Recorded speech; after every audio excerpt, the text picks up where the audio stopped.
ಇವಾಗ ಇದನ್ನು ಮಿಕ್ಸ್ ಮಾಡ್ಕೊಳ್ಳೋಣ. ಸೊ ನೋಡಿ, ನಾನು ಸ್ವಲ್ಪ ಗ್ರೇವಿ ಇಟ್ಕೊಂಡಿದ್ದೀನಿ, ಯಾಕಂದರೆ ನಾವು ನಮ್ಮನೇಲಿ ನಾರ್ಮಲಾಗಿ ಸಂಜೆ ಹೊತ್ತಿಯಲ್ಲಿ ಮೊದಲು 29 ರೂಪಾಯಿಗೆ ಅಕ್ಕಿ ಸಿಗುತ್ತೆ. ಸೊ 29 ರೂಪಾಯಿ ಅಂದರೆ ಬರೀ 1 kg 2 kg ತಗೊಂಡ್ರೆ ಕೊಡಲ್ಲ, 5 kg ಪ್ಯಾಕೆಟು ಮತ್ತು 10 kg ಪ್ಯಾಕೆಟ್ಗಳಲ್ಲಿ. Hi friends, welcome back to my channel. Friends, ನಾನು ತುಂಬ ದಿನ ಆದಮೇಲೆ ಲಾಗ್ನ ಸ್ಟಾರ್ಟ್ ಮಾಡ್ತಾ ಇದ್ದೀನಿ. ಆ್ಯಕ್ಚುಲಿ ನಾನು ಜಸ್ಟು ಕುಕ್ಕಿಂಗ್ ವಿಡಿಯೋ ಮತ್ತು ಎಜುಕೇಷನ್ ಬಗ್ಗೆ ವಿಡಿಯೋಗಳನ್ನ ಮಾಡ್ತಾ ಇದ್ದೀನಿ. ಸೊ ಹಾಗಾಗಿ ಸ್ವಲ್ಪ ಲಾಗ್ ಮಾಡೋದು ಸ್ವಲ್ಪ ಡಿಲೇ ಆಯಿತು. ಇವತ್ತು ನಾನು ಒಂದು ವೆರೈಟಿ ಟೇಸ್ಟ್ ಅಂದರೆ ಕಡಕ್ ಚಿಕನ್ ರೆಸಿಪಿನ ಮಾಡ್ತಾ ಇದ್ದೀನಿ. ನೀವು ಹೇಳ್ಬೋದು, ಕಡಕ್ ಚಿಕನ್ ರೆಸಿಪಿನ ಯಾವ ರೀತಿ ಮಾಡ್ತಾರೆ ಇವರು ಅಂತ ನೀವು ಯೋಚನೆ ಮಾಡ್ಬೋದು. ಸೊ ನೀವು ಲಾಸ್ಟ್ ಗಂಟ ಈ ವಿಡಿಯೋನ ವಾಚ್ ಮಾಡೋದ್ರಿಂದ ಯಾವ ರೀತಿ ಚಿಕನ್ ರೆಸಿಪಿನ ಮಾಡ್ತೀನಿ, ಮತ್ತು ನೀವು ನ್ಯೂಸ್ಗಳಲ್ಲೆಲ್ಲ ನೋಡ್ತಾ ಇರ್ಬೋದು 29 ರೂಪಾಯಿಗೆ ಸಣ್ಣಕ್ಕೆ ಸಿಗುತ್ತೆ ಅಂತ ನೋಡ್ತಾ ಇದ್ದೀರಾ. ಸೊ ನೀವು ಲಾಸ್ಟ್ ಗಂಟ ಈ ವಿಡಿಯೋನ ವಾಚ್ ಮಾಡೋದ್ರಿಂದ ನೀವು ಯಾರ್ಯಾರಿಗೆ ಈ ಅಕ್ಕಿ ಸಿಗುತ್ತೆ ಅನ್ನೋದನ್ನ ನೀವು ತಿಳ್ಕೊಬಹುದು. ಮತ್ತೆ ಇನ್ನೊಂದು ಏನಪ್ಪಾ ಅಂದ್ರೆ, ದಯವಿಟ್ಟು ನನ್ನ ಚಾನಲ್ನ ಯಾರು ಸಬ್ಸ್ಕ್ರೈಬ್ ಮಾಡದೆ ನೋಡ್ತಾ ಇದ್ದೀರಾ, ಬೇಗ ಸಬ್ಸ್ಕ್ರೈಬ್ ಮಾಡಿಕೊಂಡು ಈ ವಿಡಿಯೋನ ವಾಚ್ ಮಾಡಿ ಅಂತ ಕೇಳ್ಕೊತಾ ಇವಾಗ ನಾನು ಲಾಗ್ನ ಸ್ಟಾರ್ಟ್ ಮಾಡ್ತಾ ಇದ್ದೀನಿ. ಓಕೆ, ಇವಾಗ ಕಡಕ್ ಚಿಕನ್ ರೆಸಿಪಿನ ಹೇಗೆ ಮಾಡೋದು ಅಂತ ನೋಡೋಣ. ನಾನು ಇಲ್ಲಿ 1 kg ಚಿಕನ್ನ ತಗೊಂಡಿದ್ದೀನಿ. ನಾನು ಇಲ್ಲಿ ಬೋನ್ಸ್ ಮತ್ತು ಸ್ಕಿನ್ ಎಲ್ಲನೂ ಕೂಡ ತಗೊಂಡಿದ್ದೀನಿ. ಇಲ್ಲಿ ವಿತ್ ಬೋನ್ಸ್ ಮತ್ತು ಸ್ಕಿನ್ ಇರೋದನ್ನ ಟೋಟಲಿ ಚಿಕನ್ ತೊಗೊಂಡಿದ್ದೀನಿ. ಈಗ ಒಬ್ಬೊಬ್ಬರು ಬೋನ್ಸ್ ಲೆಸ್ ತಗೋತಾರೆ, ಸ್ಕಿನ್ ಲೆಸ್ ತಗೋತಾರೆ. ಸೊ ನಾನು ಆ ರೀತಿ ಮಾಡಲ್ಲ. ಚಿಕನ್ ಅಂದಮೇಲೆ ಈ ರೀತಿ ಇದ್ರೇ ಚೆಂದ. ಸೊ 1 kgನ ತೊಳೆದು ಇಟ್ಕೊಂಡಿದ್ದೀನಿ. ಮತ್ತು ಚೆನ್ನಾಗಿ ಬರ್ನ್ ಮಾಡಿಸ್ಕೊಂಡು ಬನ್ನಿ. ಸೊ ಒಂದು ಒಳ್ಳೆ ಟೇಸ್ಟ್ ಕೊಡುತ್ತೆ. ಮೊದಲು ನಾನಿಲ್ಲಿ ನೀವಿಲ್ಲಿ ನೋಡ್ತಾ ಇರ್ಬೋದು, ಈರುಳ್ಳಿ ಟೊಮೆಟೊ ಎಲ್ಲನೂ ಇಟ್ಕೊಂಡಿದ್ದೀನಿ. ಮೊದಲು ನಾನು ಈರುಳ್ಳಿನ ಕಟ್ ಮಾಡ್ಕೊತೀನಿ, ಆಮೇಲೆ ಹೇಗೆ ಮಾಡೋದು ಅಂತ ಹೇಳ್ಕೊಡ್ತೀನಿ. ನೀವು ಈರುಳ್ಳಿನ ಉದ್ದಕ್ಕೆ ಚಾಪ್ ಮಾಡ್ಕೊಳ್ಳಿ. ಉದ್ದಕ್ಕೆ ಚಾಪ್ ಮಾಡ್ಕೊಂಡಾಗ ಗ್ರೇವಿಗೆ ತುಂಬಾ ಚೆನ್ನಾಗಿರುತ್ತೆ. ಅದಕ್ಕೋಸ್ಕರ ನಾನು ಈರುಳ್ಳಿನ ಉದ್ದಕ್ಕೆ ಚಾಪ್ ಮಾಡ್ಕೊತೀನಿ. ನೀವು ಇಲ್ಲಿ ನೋಡ್ತಾ ಇರ್ಬೋದು. ಸೊ ಇಲ್ಲಿ ನೀವು ನೋಡ್ತಾ ಇರ್ಬೋದು, ಈ ರೀತಿಯೇ ಎಲ್ಲ ಈರುಳ್ಳಿನೂ ಕೂಡ ನಾನು ಇವಾಗ ಚಾಪ್ ಮಾಡ್ಕೊತೀನಿ. ಈ ರೀತಿ ನೀವು ಸಣ್ಣಕ್ಕೂ ಚಾಪ್ ಮಾಡ್ಕೋಬೋದು.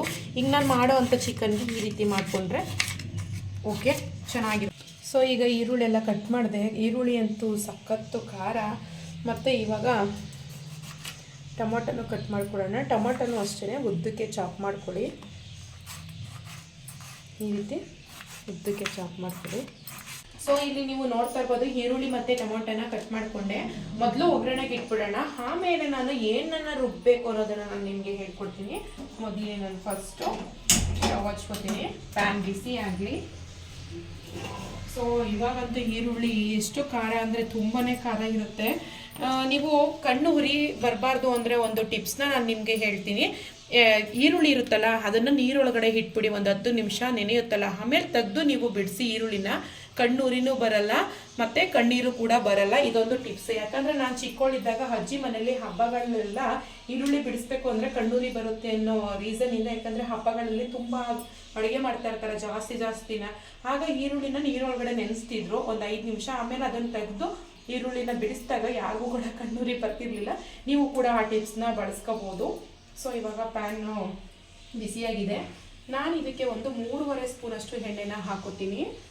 ಜ್ಞಾಪಕ ಇರಲಿ, ಮಟನ್ಗಾದರೆ 1 ಸ್ಪೂನ್ ಆದರೆ ಸಾಕೋದ್ರೆ, ಚಿಕನ್ಗೆ ಸ್ವಲ್ಪ ಎಣ್ಣೆ ಮುಂದೆ ಇದ್ದರೆ ಸೊ ತುಂಬಾ ಚೆನ್ನಾಗಿರುತ್ತೆ. ಹಾಗಾಗಿ ನಾನು ಒಂದು 3.5 ಸ್ಪೂನಷ್ಟು ಎಣ್ಣೆನ ಹಾಕ್ಕೊಂಡೆ. ಎಣ್ಣೆನೂ ಬಿಸಿ ಆಗಲಿ.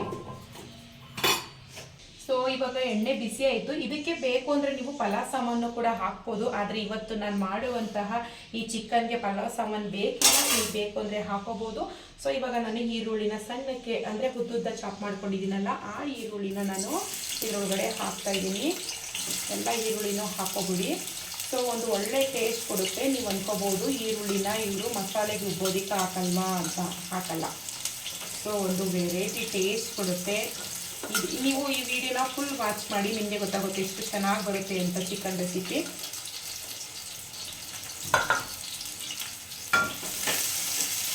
ಸ್ವಲ್ಪ ಚೆನ್ನಾಗಿ ಈರುಳ್ಳಿ ಬ್ರೌನ್ ಕಲರ್ ಬರಬೇಕು, ಹಸಿ ಸ್ಮೆಲ್ಲು ಕೂಡ ಹೋಗಬೇಕು. ಆ ರೀತಿ ಇದನ್ನು ಫ್ರೈ ಮಾಡ್ಕೊಳ್ಳೋಣ.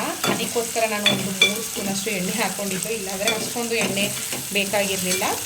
ಬಟ್ ಈರುಳ್ಳಿ ಫ್ರೈ ಆಗಬೇಕು ಅಂದರೆ ಎಣ್ಣೆ ಬೇಕೇ ಬೇಕು.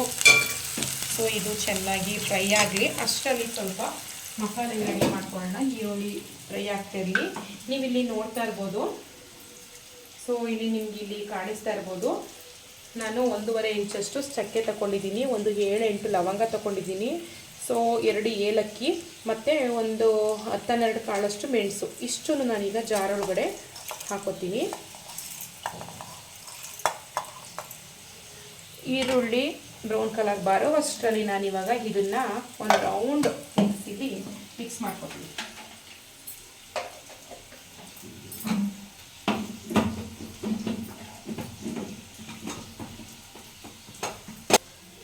ಸೊ ಇವಾಗ ನಾನು ಮಿಕ್ಸಿ ಮಾಡ್ಕೊಂಡು ಬಂದೆ. ನಿಮ್ಗೆ ಇಲ್ಲಿ ಕಾಣಿಸ್ತಾ ಇರ್ಬೋದು, ನಾನು ಕ್ವಾಂಟಿಟಿ ಕಡಿಮೆ ತಗೊಂಡಿರೋದ್ರಿಂದ ಫುಲ್ಲು ಪೇಸ್ಟ್ ಆಗಲಿಲ್ಲ, ತರ್ತರಿಯಾಗಿದೆ. ಜಾಸ್ತಿ ಆಗಿದ್ರೆ ಪೇಸ್ಟ್ ಆಗೋದು. ಬಟ್ ಡೋಂಟ್ ವರಿ, ಬೇರೆ ಇಂಗ್ರೀಡಿಯೆಂಟ್ಸ್ನ ನಾನು ಮಿಕ್ಸ್ ಮಾಡೋದ್ರಿಂದ ಇದು ಪೇಸ್ಟ್ ಆಗುತ್ತೆ. ನಾನು ಇಲ್ಲಿ ಶುಂಠಿ 1.5 ಇಂಚಷ್ಟು ಶುಂಠಿ ತೊಗೊಂಡಿದ್ದೀನಿ, ಹಸಿಮೆಣ್ಸಿಕಾಯಿ ಫ್ರೈ ಮಾಡೋದಕ್ಕೆ ಸಾಕು. ಮತ್ತು 2 ಬೆಳ್ಳುಳ್ಳಿನ ಬಿಡಿಸಿಟ್ಕೊಂಡಿದ್ದೀನಿ, ಆ ಬೆಳ್ಳುಳ್ಳಿನ ಕೂಡ ಇವಾಗ ಇದ್ರೊಳಗಡೆ ಹಾಕೋತೀನಿ. ನೆಕ್ಸ್ಟು ನಾನು ಒಂದು 4 ಸ್ಪೂನಷ್ಟು ಕಾಯಿ ತುರಿ ತಗೊಂಡಿದ್ದೀನಿ. ಇದಕ್ಕೆ ಬೆಸ್ಟ್ ಕಾಂಬಿನೇಷನ್ ಏನಪ್ಪ ಅಂತಂದರೆ ಕೊಬ್ಬರಿಕಾಯಿ. ಬಟ್ ನಾನಿವತ್ತು ಕೋಕೋನಟ್ ಇದನ್ನೇ ಹಾಕೋತಾ ಇದ್ದೀನಿ. ಯಾಕಪ್ಪ ಅಂತಂದರೆ ಮನೇಲಿ ಇದೆ, ಸುಮ್ಮನೆ ವೇಸ್ಟ್ ಆಗೋದು ಬೇಡ ಅಂತ ಹಾಕೋತಾ ಇದ್ದೀನಿ. ನೀವು ಇದ್ರ ಬದಲು ನೀವು ಕೊಬ್ಬರಿಕಾಯಿ ಹಾಕೋದ್ರಿಂದ ತುಂಬಾ ಟೇಸ್ಟು ಚೆನ್ನಾಗಿ ಕೊಡುತ್ತೆ ಅಂತಲೇ ಹೇಳ್ಬೋದು. ಸೊ ಇದನ್ನು ಗ್ರೈಂಡ್ ಮಾಡ್ಕೊಂಡು ಬರೋಣ. ಅಷ್ಟರಲ್ಲಿ ನೋಡಿ, ನೀವು ಇಲ್ಲಿ ಕಾಣಿಸ್ತಾ ಇರ್ಬೋದು, ಕಲರ್ ಚೇಂಜ್ ಆಗ್ತಾ ಇದೆ ನೋಡಿ. ಈರುಳ್ಳಿ ಆಲ್ಮೋಸ್ಟ್ ಎಲ್ಲ ಫ್ರೈ ಆಗಿದೆ. ಈಗ ನಾನು ಇದಕ್ಕೆ ತೊಳೆದಿಟ್ಕೊಂಡಿರುವಂಥ 1 kg ಚಿಕನ್ನು, ಪೂರ ಚಿಕನ್ನು ಕೂಡ ಇದರೊಳಗಡೆ ಹಾಕೋತೀನಿ.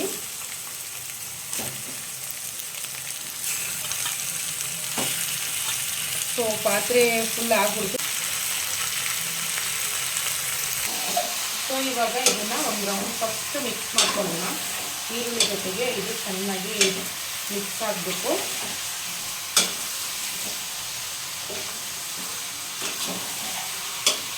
ಅದೆಲ್ಲ ಪಾತ್ರೆಗೆ ಸೈಡಲ್ಲೆಲ್ಲ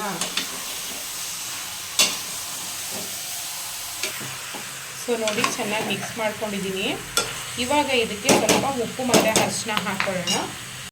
ಉಪ್ಪು ಹಾಕೋತೀನಿ. ಗ್ರೇವಿಗೆ ಎಷ್ಟು ಬೇಕೋ ಅಷ್ಟನ್ನೇ ಈಗಲೇ ಹಾಕೋತೀನಿ. ನೀವು ಬೇಕು ಅಂದರೆ ಆಮೇಲೆ ಹಾಕೋಬೋದು.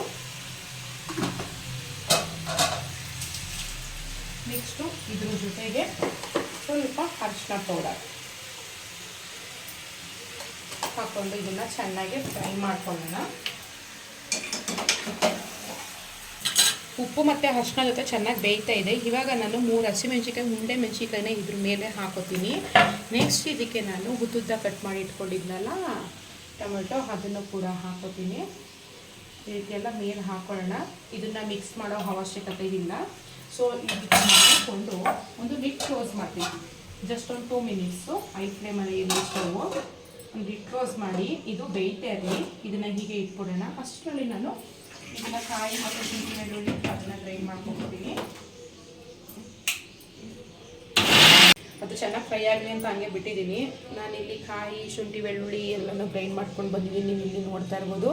ಸೊ ಇದನ್ನು ಒಂದು ಕಡೆ ಇಡೋಣ. ಅಷ್ಟರಲ್ಲಿ ನಾನು 1 ಸ್ಪೂನಷ್ಟು ಅಚ್ಕಾರದ ಪುಡಿ, 1-2 ಸ್ಪೂನಷ್ಟು ಮಟನ್ ಸಾಂಬಾರು ಪೌಡರ್ನ ತೊಗೊಂಡಿದ್ದೀನಿ. ನಿಮಗೆ ಬೇಡ ಅಂದರೆ ಸ್ವಲ್ಪ ಪೆಪ್ಪರ್ ಪೌಡರು, ಧನಿಯಾ ಪೌಡರ್ನ ಹಾಕೋಬೋದು. ಇದಕ್ಕೆ ಎಲ್ಲನೂ ಹಾಕಿರ್ತೀವಲ್ವ, ಅದಕ್ಕೋಸ್ಕರ ನಾನು ಇದನ್ನು ತಗೊಂಡಿದ್ದೀನಿ. ಈಗ ಇಟ್ಟು ಓಪನ್ ಮಾಡಿ ನಿಮಗೆ ನಾನು ತೋರಿಸ್ತೀನಿ ಹೇಗಾಗಿದೆ ಚಿಕನ್ ಅಂತ.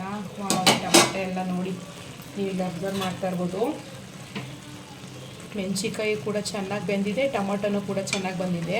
ಬಟ್ ನೀರು ಮಾತ್ರ ಇನ್ನೂ ಡ್ರೈ ಆಗಿಲ್ಲ. ನೀವು ಇಲ್ಲಿ ನೋಡ್ತಾ ಇರ್ಬೋದು. ಚಿಕನ್ನು ಕೂಡ ಚೆನ್ನಾಗಿ ಬೆಂದಿದೆ ಇದ್ರ ಜೊತೆ. ಇವಾಗ ಮಿಕ್ಸ್ ಮಾಡ್ಕೊಳ್ಳೋಣ. ಸೊ ಫ್ರೆಂಡ್ಸ್, ನೀವು ಇಲ್ಲಿ ನೋಡ್ತಾ ಇರ್ಬೋದು, ನನಗೆ ಪಾತ್ರೆ ಯಾಕೋ ಸಾಕಾಗಲ್ಲ ಅನ್ನಿಸ್ತೈತೆ. ಅದಕ್ಕೋಸ್ಕರ ನಾನಿವಾಗ ದೊಡ್ಡ ಪಾತ್ರೆನ ಇಟ್ಕೋತೀನಿ. ಇದು ಜಸ್ಟ್ ನೀರು ಎಲ್ಲ ಹಿಂಗೋವರೆಗೂ ಚೇಂಜ್ ಮಾಡಲ್ಲ.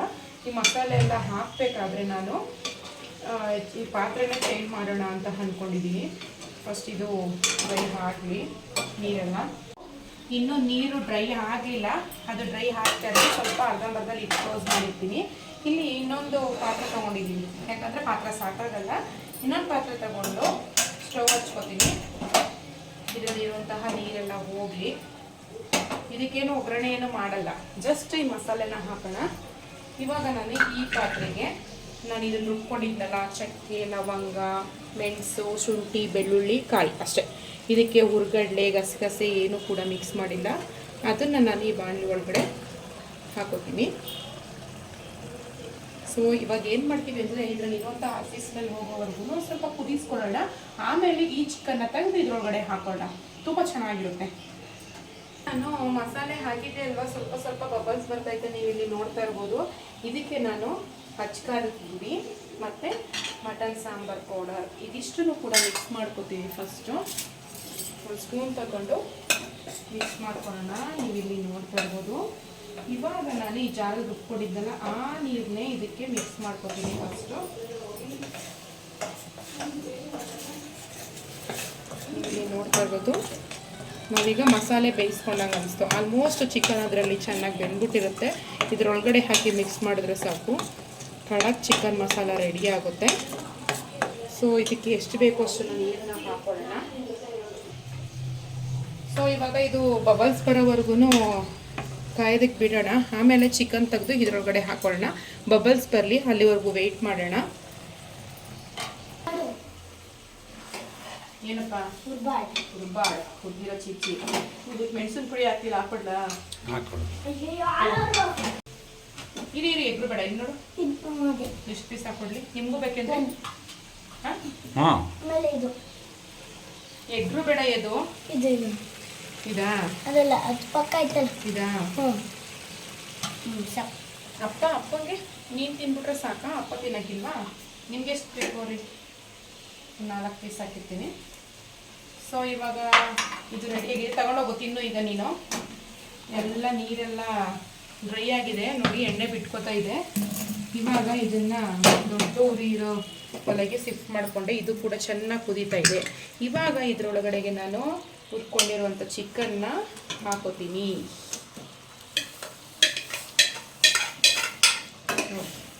ಈಗ ಇದನ್ನು ಚೆನ್ನಾಗಿ ಮಿಕ್ಸ್ ಮಾಡ್ಕೊಳ್ಳೋಣ. ವಾವ್, ಎಷ್ಟು ಚೆನ್ನಾಗಿ ಕಾಣಿಸ್ತಾ ಇತ್ತಲ್ವಾ? ಸೊ ಫ್ರೆಂಡ್ಸ್, ನೀವು ನೋಡ್ತಾ ಇರ್ಬೋದು ಎಲ್ಲ ಮೇಲೆ ಎಲ್ಲ ಎಣ್ಣೆ ಬಿಟ್ಟಿದೆ ಅಂದರೆ ಚಿಕನ್ ರೆಸಿಪಿ ಕರೆಕ್ಟಾಗಿ ರೆಡಿ ಆಗಿದೆ ಅಂತ ಅರ್ಥ ಹೇಳಿ. ಸೊ ಇವಾಗ ನಾನು ಚಾಕುನ ಕಾಯೋದಕ್ಕೆ ಇಡ್ತೀನಿ. ನೆಕ್ಸ್ಟ್ ಇದಕ್ಕೆ ಲಾಸ್ಟಲ್ಲಿ ಇನ್ನೊಂದು ಇಂಗ್ರೀಡಿಯೆಂಟ್ಸ್ನ ನಾವು ಮರ್ತಿದ್ದೀವಿ. ಏನಪ್ಪ ಅಂತಂದರೆ ಕೊತ್ತಂಬರಿ ಸೊಪ್ಪು. ನಾನು ರುಬ್ಬಿಲ್ಲ ಇದಕ್ಕೆ.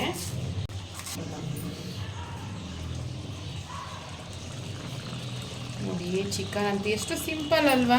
ಈಗ ನಾವು ಎಲ್ಲ ಥರ ಮಸಾಲೆನ ರುಬ್ಬಿ ಅದನ್ನು ಎಷ್ಟು ಇದಾಗಿ ಮಾಡ್ತೀವಿ, ಆದರೆ ಇದೊಂಥರ ಡಿಫ್ರೆಂಟು. ನೀವು ನೋಡ್ತಾ ಇದ್ರೆ ಇದೊಂಥರ ಮಸಾಲೆನೇ ರುಬ್ಬಿ ಮಾಡಿದ್ದೀವಿ ಏನೋ ಅಂತ ಅನಿಸುತ್ತೆ. ಆದರೆ ಇದಕ್ಕೆ ಮಸಾಲೆ ರುಬ್ಬಿಲ್ಲ.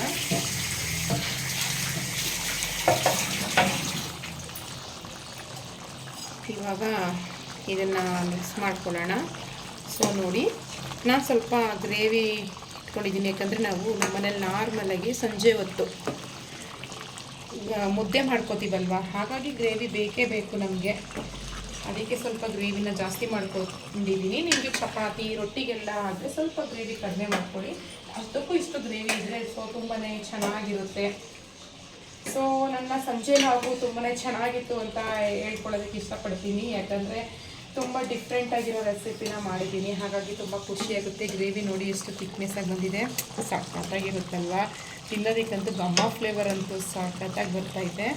ಈಗ ಲಾಸ್ಟಲ್ಲಿ ನಾನು ಚಾಕನ್ನ ಹಚ್ಕೋತೀನಿ. ಇದರಲ್ಲಿರೋವೆಲ್ಲ ದೃಶ್ಯಲ್ಲಿ ಹೊರಗೋಗ್ಲಿ ಅಂತ ಹೇಳಿ ನೋಡಿ. ಈ ರೀತಿ ಹಂಚ್ಕೊಂಡ್ರೆ ಅಮ್ಮನ ಮನೆ ಕಡೆ ಹೇಳ್ತಾರೆ ದೃಷ್ಟಿಯಾಗಿದೆ, ಅದಕ್ಕೆ ಅಂದ್ಕೊಳ್ಳುತ್ತೆ ಅಂತ ಹೇಳ್ತಾರೆ. ಸೊ ಈಗ ಹಚ್ಕೊಂಡೆ ಸ್ಟವ್ ಆಫ್ ಮಾಡ್ಕೊತೀನಿ.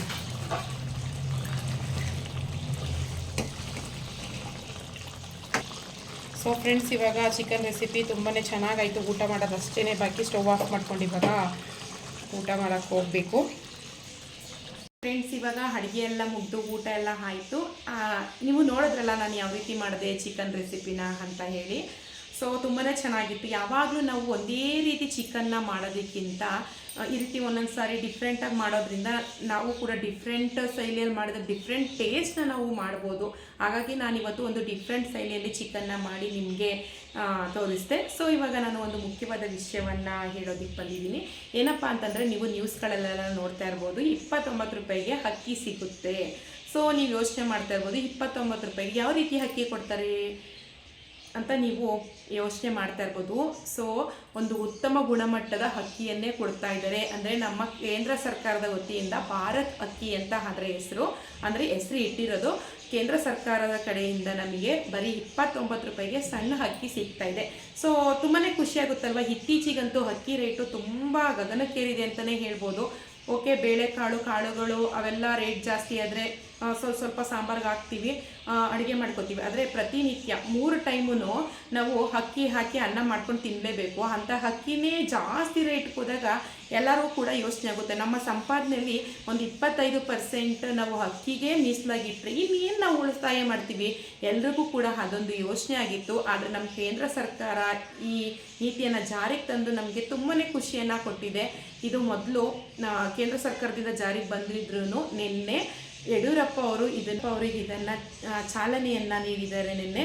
ಸೊ ನಾಪೆಡ್ ಮಳಿಗೆಯಲ್ಲಿ ಸಿಗುತ್ತೆ, ಅಂದರೆ ರಾಷ್ಟ್ರೀಯ ಕೃಷಿ ಮಾರುಕಟ್ಟೆ ಮಹಾಮಂಡಳಿ ಅಂದರೆ ಅಂಥ ಮಳಿಗೆಯಲ್ಲಿ ಮೊದಲು 29 ರೂಪಾಯಿಗೆ ಅಕ್ಕಿ ಸಿಗುತ್ತೆ. ಸೊ 29 ರೂಪಾಯಿ ಅಂದರೆ ಬರೀ 1 kg 2 kg ತಗೊಂಡ್ರೆ ಕೊಡಲ್ಲ, 5 kg ಪ್ಯಾಕೆಟು ಮತ್ತು 10 kg ಪ್ಯಾಕೆಟ್ಗಳಲ್ಲಿ ಸಿಗುತ್ತೆ. ಸೊ ನೀವು ಹೇಳ್ಬೋದು ಬೆಂಗಳೂರಲ್ಲಿ ಮಾತ್ರನಾ ನಮಗೆ ಸಿಗಲ್ವಾ ಅಂತ ಕೇಳ್ಬೋದು. ಬೇರೆ ಕಡೆಯವರೆಲ್ಲ ಬೆಂಗಳೂರಲ್ಲಿ ಚಾಲನೆ ನೀಡಿರೋದ್ರಿಂದ ಅಂದರೆ ಯಡಿಯೂರಪ್ಪ ಅವರು ಬೆಂಗಳೂರಲ್ಲಿ ಚಾಲನೆ ನೀಡಿರೋದ್ರಿಂದ ಸದ್ಯಕ್ಕೆ ಬೆಂಗಳೂರಲ್ಲಿ ಸಿಗುತ್ತೆ. ಆಮೇಲೆ ಮುಂದೆ ಅಂದರೆ ಒಂದು ವಾರ 15 ದಿನ ಆದಮೇಲೆ ಎಲ್ಲ ನಗರಗಳಿಗೂ ಕರ್ನಾಟಕದ ಎಲ್ಲ ಊರುಗಳಿಗೂ ಕೂಡ ಇದು ಚಾಲನೆಗೆ ಬರುತ್ತೆ. ಸೊ ತುಂಬ ಖುಷಿಯಾದ ವಿಚಾರನೇ ಇದು. ಯಾಕಂದರೆ ಒಂದು ಉತ್ತಮ ಗುಣಮಟ್ಟ. ಯಾಕಂದರೆ ಇವಾಗ 70 ರೂಪಾಯಿಗೆ 1 kg ಅಕ್ಕಿ ನಾವು ಕೊಡ್ತಿರೋದು ದುಡ್ಡನ್ನ ಈಗ ಬರೀ 29 ರೂಪಾಯಿಗೆ ಅಕ್ಕಿಗೆ ನಾವು ದುಡ್ಡು ಕೊಟ್ಟು ತಗೊಂಡ್ರೆ ಎಷ್ಟು ಖುಷಿ ಅಲ್ವಾ. ಸೊ ನನಗಂತೂ ತುಂಬಾ ಖುಷಿಯಾಗಿದೆ. ಮತ್ತು ನೀವು ಹೇಳ್ಬೋದು BPL ಕಾರ್ಡ್ ಇರೋರು ಮಾತ್ರನಾ, APL ಕಾರ್ಡ್ ಇರೋರು ಕೊಡಲ್ವಾ ಅಂತ ಇನ್ನೊಂದು ಕ್ವಶನ್ ಮಾಡ್ಬೋದು. ಸೊ ಇಲ್ಲಿ APL ಕಾರ್ಡು BPL ಕಾರ್ಡ್ ಅಂತ ಏನೂ ಇಲ್ಲ. ಎಲ್ಲರೂ ಕೂಡ ನಮ್ಮ ಪಕ್ಕದಲ್ಲಿರುವಂತಹ ಮಳಿಗೆಗಳಿಗೆ ಹೋಗಿ ನಾವು ಇದನ್ನು ಕೊಂಡ್ಕೊಳ್ಬೋದು. ಸೊ ತುಂಬಾ ಖುಷಿಯಾದ ವಿಚಾರ. 2023 ಆಗಸ್ಟಲ್ಲಿ ಇದೇ ನೀತಿ ಜಾರಿಗೆ ಬಂದಿತ್ತು. ಆಗ ಅಕ್ಕಿ ಕೊಡ್ತಿರ್ಲಿಲ್ಲ, ಗೋಧಿ ಹಿಟ್ಟು ಮತ್ತು ರಾಗಿ ಹಿಟ್ಟು, ಕಡಲೆ ಹಿಟ್ಟು ಆ ಥರ ಕೊಡ್ತಿದ್ರು. ಆದರೆ ಅದಕ್ಕೆ ಹೆಚ್ಚು ಪ್ರೋತ್ಸಾಹ ಬರಲಿಲ್ಲ. ಯಾಕಂದರೆ ನಾವು 3 ಟೈಮ್ ಯೂಸ್ ಮಾಡುವಂಥದ್ದು ಗೋಧಿ ಹಿಟ್ಟು, ಅಕ್ಕಿ ಹಿಟ್ಟು ಅದನ್ನು ಯೂಸ್ ಮಾಡಲ್ಲ, ಅನ್ನ ತಿಂತೀವಲ್ವ. ಅದಕ್ಕೋಸ್ಕರ ಎಲ್ಲರೂ ಕೂಡ ಈ ಅಕ್ಕಿಗೆ ಹೆಚ್ಚು ಪ್ರೋತ್ಸಾಹವನ್ನು ಕೊಟ್ಟಿದ್ದಾರೆ. ಹಾಗಾಗಿ ಇದು ಒಂದು ತುಂಬ ಇಂಪ್ರೂವ್ ಆಗುತ್ತೆ ಅಂತಲೇ ಹೇಳ್ಬೋದು ಈ ಥರ ಅವ್ರು ಜಾರಿಗೆ ತಂದಿರೋದು. ಸೊ ಇದು ಎಲ್ರಿಗೂ ಕೂಡ ತುಂಬ ಯೂಸ್ ಆಗುತ್ತೆ. ಸೊ ಈ ಮಾಹಿತಿ ನಿಮಗೆ ತುಂಬ ಉಪಯೋಗ ಆಗುತ್ತೆ ಅಂತ ತಿಳ್ಕೊತೀನಿ. ನೀವು ಕೂಡ ಇದರ ಉಪಯೋಗವನ್ನು ಸೌಲಭ್ಯವನ್ನು ಪಡ್ಕೊಳ್ಳಿ ಅಂತ ಹೇಳ್ತಾ ನಾನು ಈ ವಿಡಿಯೋನ ಎಂಡ್ ಮಾಡ್ತಾ ಇದ್ದೀನಿ. ಐ ಹೋಪ್ ನಿಮಗೆ ಈ ವಿಡಿಯೋ ಇಷ್ಟ ಆಗಿದ್ದರೆ ದಯವಿಟ್ಟು ಹೇಗಿತ್ತು ಅಂತ ಕಾಮೆಂಟ್ ಮಾಡಿ. ಹಾಗೆ ನನ್ನ ಚಾನಲ್ನ ಯಾರ್ಯಾರು ಸಬ್ಸ್ಕ್ರೈಬ್ ಮಾಡದೆ ನೋಡ್ತಾ ಇದ್ದಾರೆ ದಯವಿಟ್ಟು ಸಬ್ಸ್ಕ್ರೈಬ್ ಮಾಡ್ಕೊಳ್ಳಿ. ನನ್ನ ಉಳಿದ ವಿಡಿಯೋಗಳನ್ನು ಕೂಡ ನೀವು ದಯವಿಟ್ಟು ಒಂದ್ಸರಿ ವಾಚ್ ಮಾಡಿ ಹೇಗಿತ್ತು ಅಂತ ಕಾಮೆಂಟ್ ಮಾಡಿ. ನಾನು ಎಲ್ಲರಿಗೂ ಉಪಯುಕ್ತ ಆಗೋ ಹಾಗೇ ನಾನು ವಿಡಿಯೋ ಮಾಡಿದ್ದೀನಿ ಅಂತ ತಿಳ್ಕೊತೀನಿ. ಓಕೆ ಫ್ರೆಂಡ್ಸ್, ನಾನು ಇವಾಗ ಈ ವಿಡಿಯೋ ಎಂಡ್ ಮಾಡ್ತಾ ಇದ್ದೀನಿ. ಓಕೆ, ಬಾಯ್.